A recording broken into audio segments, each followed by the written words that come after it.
তোমার আমাকে সহ্য করতেই হবে। কিভাবে সহ্য করবে, কখন সহ্য করবে, কবে সহ্য করবে, এসব আমার দেখার দরকার নেই।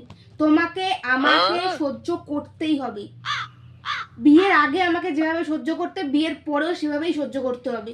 এখন যেভাবে সহ্য করছো, দিনের যত দিন যাবে এইভাবেই আমাকে সহ্য করতে হবে। আমি ঝামেলা করি, ঝগড়া করি, অশান্তি করি, রাগ করি, যাই করি, তোমাকে আমাকে সহ্য করতেই হবে। আমি রাগ করলে তোমাকেই রাগ ভাঙাতে হবে। আমি তোমার রাগ ভাঙাবো না, তোমার আমাকে রাগ ভাঙাতে হবে।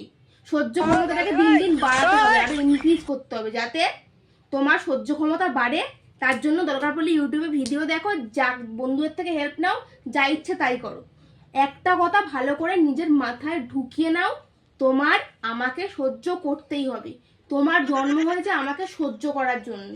কিভাবে সহ্য করবে সেটা তুমি প্ল্যান করো।